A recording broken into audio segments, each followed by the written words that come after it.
Shalom, selamat datang di kelas online, kelas 7 mata pelajaran ilmu pengetahuan sosial SMP Kristen Tunas Bangsa Kupang.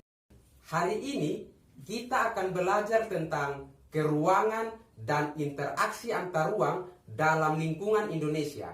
Mari kita belajar bersama. Adapun ayat pendukung materi kita kali ini, yaitu Kejadian 1 ayat 9 dan 10. Ayat 9, berfirmanlah Allah, hendaklah segala air yang di bawah langit berkumpul pada suatu tempat, sehingga kelihatan kering, dan jadilah demikian. Ayat yang ke-10, lalu Allah menamai yang kering itu darat, dan kumpulan air itu dinamainya laut. Allah melihat semuanya itu baik. Tujuan pembelajaran kita kali ini adalah, yang pertama, kita dapat menjelaskan pengertian ruang. Yang kedua, kita dapat menjelaskan pengertian interaksi antar ruang. Yang ketiga, kita akan menjelaskan penyebab terjadinya interaksi antar ruang. Dan yang keempat, kita akan menjelaskan kondisi saling bergantung untuk terjadinya interaksi antar ruang. Pengertian ruang. Apa itu pengertian ruang? Sebelum kita menjawab pertanyaan tadi, mari kita lihat ilustrasi berikut ini. Ada bumi, ada rumah, ada danau, ada hutan.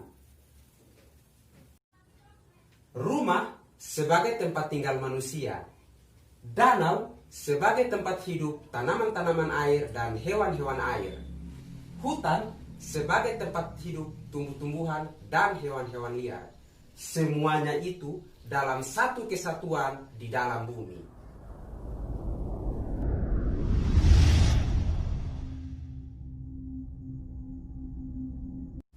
Setelah kita melihat ilustrasi tadi, kita dapat menarik kesimpulan.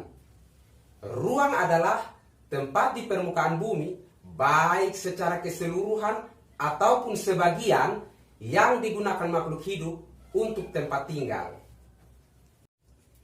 Pengertian interaksi antar ruang. Apa itu pengertian interaksi antar ruang? Sebelum kita menjawab pertanyaan tadi, mari kita lihat ilustrasi berikut ini. Daerah A banyak menghasilkan sayuran segar, tetapi kekurangan ikan. Sedangkan daerah B banyak menghasilkan ikan, tetapi kekurangan sayuran. Nah, setelah kita melihat ilustrasi tadi, kita dapat menarik kesimpulan. Interaksi antar ruang adalah hubungan timbal balik antara ruang yang memiliki perbedaan karakteristik untuk memenuhi kebutuhan hidup. Interaksi terjadi karena adanya perbedaan karakteristik tanah maupun suhu di masing-masing wilayah tersebut. Setiap daerah memiliki karakteristik yang berbeda-beda, baik itu karakteristik tanah, batuan, tumbuhan, suhu dan cuaca, dan yang lainnya.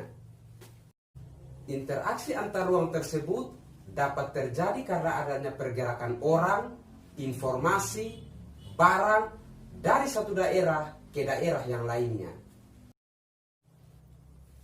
Interaksi dalam bentuk perpindahan manusia disebut mobilitas penduduk. Interaksi dalam bentuk pergerakan barang disebut transportasi. Interaksi dalam bentuk perpindahan informasi atau gagasan disebut komunikasi.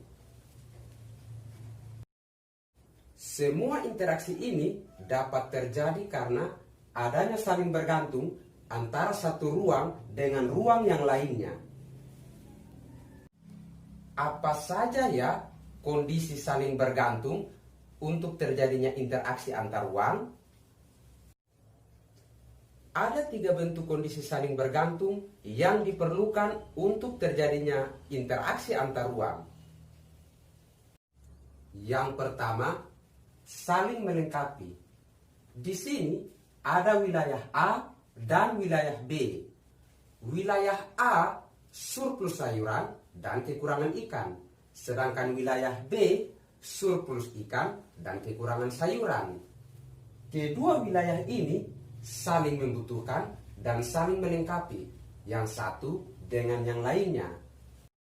Wilayah C surplus ikan dan kekurangan sayuran. Wilayah C membutuhkan sayuran dari wilayah A. Karena letaknya lebih dekat, maka biayanya akan lebih murah. Sehingga penduduk di wilayah A menjalin kerjasama dengan penduduk di wilayah C. Demikian video pembelajaran kita kali ini. Sampai bertemu kembali di video-video pembelajaran berikutnya. Tetap semangat, Tuhan Yesus memberkati. Salam.